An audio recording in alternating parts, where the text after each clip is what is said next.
మహర్ సమాజానికి సంబంధించిన నా తమ్ములు చెల్లెలు గనక ప్రపంచాన్ని ప్రభావితం చేసిన ఒక గొప్ప మహనీయుడి వంశం సంబంధించిన సోదరులు కనుక మీరు మహర్ సమాజాన్ని మేల్కొల్పడం కోసం మీరు నా ముందటున్నోళ్ళు ఎన్నుకున్న వాళ్ళు కనుక కృషి చేయగలిగితే రాబోయే రోజుల్లో మీ జీవితాలు తెలంగాణలో ఉండబడిన మహర్ల జీవితాలు బాగు చేసుకోవడానికి అవకాశం ఉంటుందనేసి మీ దృష్టి తీసుకొస్తున్నాను నేను. రెండోది, ఇప్పుడు మీ కండ్ల ముందు కనిపిస్తున్న ఉద్యమం ఎంఆర్పిఎస్ ఉద్యమం. ఇప్పుడు మీ కండ్ల ముందు కనిపిస్తున్నది తెలంగాణలో, ఆంధ్రప్రదేశ్లో, దేశం మొత్తం మీద కనిపిస్తున్నది ఏకైక ఉద్యమం, సోషల్ మూమెంట్ ఎంఆర్పిఎస్ ఉద్యమం. మీ అందరు తెలుసు, చదువుకున్న బిడ్డలు చూస్తూనే ఉన్నారు. డాక్టర్ బాబాసాహెబ్ అంబేద్కర్ 1924లో మన దళితులందరి కోసం ఉద్యమం మొదలు పెడితే ఎంఆర్పిఎస్ ఏర్పడ్డది 94లో. అంటే అంబేద్కర్ తర్వాత 70 ఏళ్ళకి ఇది ఏర్పడ్డది అనుకుందాం. అంబేద్కర్ సంఘం పెట్టిన తర్వాత 24 అంటే ఇది 94 అంటే 70 ఏళ్ళకు అనుకుందాం. 30 ఏళ్ళ క్రితం ఈ ఉద్యమం మొదలుపెట్టింది ఎక్కడ? ఒక ఇంట్లో. 30 ఏళ్ళ క్రితం ఒక ఉద్యమం మొదలుపెట్టింది ఎక్కడ? ఒక ఇంట్లో. ఎంతమందితోటి? సరిగ్గా పెద్ద చదువులు చదువుకోలేని ఒక 15 మంది పిల్లలతోటి. పెద్ద చదువులు చదువుకోలేని సమయంలో ఉన్న ఒక 15-20 మంది లోపు పిల్లలతోటి ఈ మాదిగలతో పాటు దళిత కులాలందరికీ రిజర్వేషన్లలో ఎవరికి అన్యాయం జరుగుతుందో వాళ్ళందరి కోసం ఒక పోరాటం చేయాలని సమావేశం పెట్టుకున్నది 94 జూలై 7న ఒక చిన్న గ్రామంలో ఒక ఇంట్లో. ఒక చిన్న గ్రామంలో ఒక ఇంట్లో 15-20 మంది లోపు మొదలుపెట్టిన ఉద్యమం ఇది. కానీ 30 ఏళ్ళు తిరిగి చూసేటప్పటికీ ఈ దేశాన్ని ప్రభావితం చేసే ఉద్యమంగా ఎదిగింది. మనం చూస్తూనే ఉన్నాం దేశాన్ని ప్రభావితం. మన ఆశయం గొప్పదైతే ఆ గొప్ప ఆశయాన్ని సాధించుకునే సంకల్ప బలం అనుకుంటే మొదలుపెట్టిన రోజే ఆగిపోదు. 10 మందో 20 మంది మాత్రమే వచ్చిండ్రని చెప్పి అనుకోవడానికి అవకాశం లేదు. ఆశయం గొప్పదైనప్పుడు సంకల్ప బలం గొప్పది ఉంటే ఏనాటికైనా లక్ష్యం నెరవేరుతుంది, సమాజాన్ని ప్రభుత్వాన్ని ప్రభావితం చేస్తుంది అనడానికి ఇది ఒక సాక్ష్యం. ఈ 2 ఉదాహరణలు మీ దృష్టికి నేను తీసుకొస్తున్నాను. మిగిలినది నా తమ్ములు ఒక 5 మందో 10 మందో మంచి చదువుకున్న తమ్ములు ఉన్నారు, నా బిడ్డల వయసులో ఉన్నారు. మీరు సమాజాన్ని బాగు చేయడానికి ఆలోచించండి. నేను ఇక్కడికి రాకముందే మన మహర్ సమాజంలో లేకపోతే ఇతర మన నేతకాని కొంత సమాజంలో అంతకుముందు నా మీద కొంత దుష్ప్రచారం కొంతమంది చేశారు.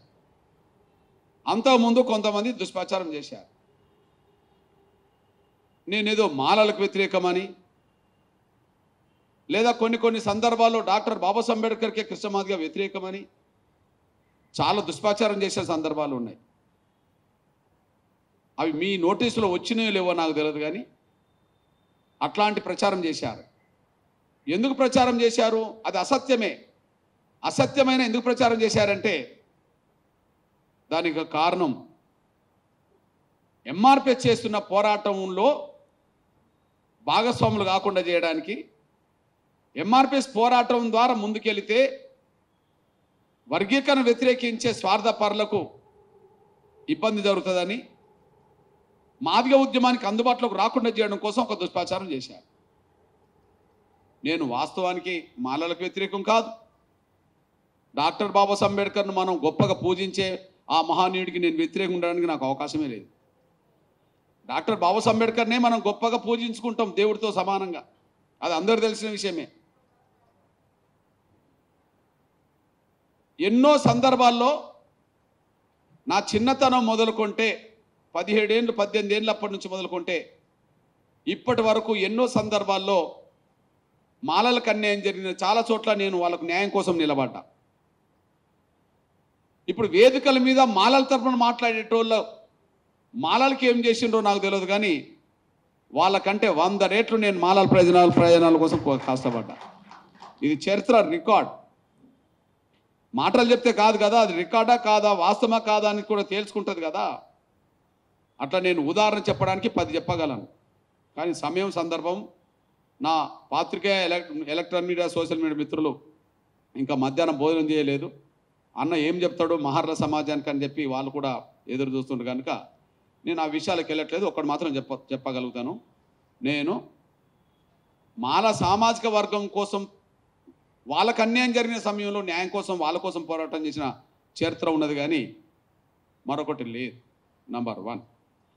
అయితే వర్గీకరణ వ్యతిరేకించడంలో మాలల్లో స్వార్థపరులు అవుతే అందరికీ న్యాయం జరగాలని చెప్పి జరుగుతున్న పోరాటానికి అడ్డుకునేటోళ్ళు మాలల్లో ఉంటే అడ్డుపడేటోళ్ళకు మాత్రం నేను వ్యతిరేకమే, కానీ సామాన్య మాలలకైనా నా మహర్ సమాజానికైనా నేను ఎప్పుడూ అనుకూలమే. ఇది నంబర్ 1. ఈ నేపథ్యంలో రెండో విషయం మీ దృష్టికి నేను తీసుకొస్తున్నాను. నేను ఒకవేళ ఈ సమయం నాటికి డాక్టర్ బాబాసాహెబ్ అంబేద్కర్ రిజర్వేషన్లు సాధించిండు, సాధించినప్పుడు ఈ సమస్య లేదు. ప్రధానంగా కొంత ఉన్నది, మాకు న్యాయం జరుగుతుందా అని చెప్పి ఆలోచిస్తే న్యాయం చేస్తామని కొంత ఉన్నది. అది 36లో ఇంకా రాజ్యాంగం రాయకముందు అది ఓకే. రాజ్యాంగం అమలులోకి వచ్చినాక 6 సంవత్సరాలకే మహనీయుడు చనిపోయిండు. ఇప్పుడు రిజర్వేషన్ అప్పటి నుంచి ఇప్పటివరకు అమలు జరుగుతున్నాయి. ఆయన లేడు, రిజర్వేషన్ అమలు జరుగుతున్నాయి. ఈ రిజర్వేషన్లో అందరికీ న్యాయం జరగలేదని చెప్పి కమిషన్ నివేదికలు వచ్చినాయి. దళితుల్లో అందరికీ న్యాయం జరగలేదు అని చెప్పి కమిషన్ నివేదికలు వచ్చినాయి. మరి అందరికీ న్యాయం జరగలేదు అని చెప్పి కమిషన్ నివేదికలు వచ్చినప్పుడు అంబేద్కర్ బతుకున్నాడు అనుకోండి. ఈ సమయంలో అంబేద్కర్ బతుకున్నాడు అనుకోండి. ఆయన అందరికీ న్యాయం జరగాలని కోరుకునేవాడా, లేదా దళితుల్లో ఒకే వర్గం ఒకే కులం మాత్రమే రిజర్వేషన్ ఫలాలు పొందాలని కోరుకునేవాడా? అంటే ఆయన బతుకుంటే దళితుల్లో అందరికీ న్యాయం జరగాలనే కోరుకునేవాడు అనేసి మీరు మర్చిపోవద్దు. ఇది వాస్తవం. ఒక్క మహర్లే బాగుపడాలనో, లేదా ఒక మాతంగులే బాగుపడాలనో, లేకపోతే మాంగులే బాగుపడాలనో, ఒక మాలలే బాగుపడాలి కాదు. దళితుల్లో ఎన్ని కులాలు ఉన్నాయో అన్ని కులాలు బాగుపడాలని చెప్పి ఆయన కోరుకునేవాడు, అందరికీ న్యాయం జరగాలని కోరుకునేవాడు. అంటే అంబేద్కరే బతుకుంటే ఈ సమస్యను ఎట్లా చూసేవాడు అంట నేను చెప్తున్నా. దానికి ఉదాహరణకు మీ దృష్టికి తీసుకొస్తున్నా నేను. నానా, ఇది డాక్టర్ బాబాసాహెబ్ అంబేద్కర్ రాసిన రచనలు ప్రసంగాలు మొదటి సంపుటే మీరు చూడండి. రచనలు ప్రసంగాలు మొదటి సంపుటే మీరు చూడండి. ఇది నేను రాసింది కాదు, ఆ పుస్తకం నేను రాసింది కాదు. ఇప్పుడు ఇంతకుముందు అంబేద్కర్ పుస్తకం చూపించింది, అది నేను రాసింది కాదు, ఇది నేను రాసింది కాదు. ఇది డాక్టర్ బాబాసాహెబ్ అంబేద్కర్ ఆయన జీవిత చరిత్ర ఇది రాసింది. డాక్టర్ బాబాసాహెబ్ అంబేద్కరే ఇప్పుడు బతికుంటే ఈ సమస్యను ఎలా చూసేవాడంటే, ఆయన బతికినప్పుడే ఈ సమస్య పరిష్కారాన్ని ఎలా కోరుకున్నాడో ఒకసారి చూసుకోవాల్సిందిగా విజ్ఞప్తి చేస్తున్నాను. నేను చదువుతాను, నేనండి. షెడ్యూల్ కులాలకు సంబంధించిన వాళ్ళు వారి వారి జనాభాకు ఉన్న శాతానికి సరిపోయేలా ప్రాతినిధ్యం కలిగి ఉండాలి. మన జనాభా ఎంతుంటే దానికి తగ్గ ప్రాతినిధ్యం మాత్రమే ఉండాలి. అయితే జనాభా ప్రాతిపదికపై వారికి రావాల్సిన దానికంటే ఎక్కువ ప్రాతినిధ్యాన్ని ఏ కులం కోరుకోకూడదు. మనం 5% ఉన్నామనుకో, అంతే కోరుకోవాలి. 5%కి తక్కువ వస్తే అడగాలి, 5% కనుక ఎక్కువ పొందాలని కోరుకోవద్దు. అంటే జనాభా ఎంత ఉంటే అంతే కోరుకోవాలని చెప్పేశాడు.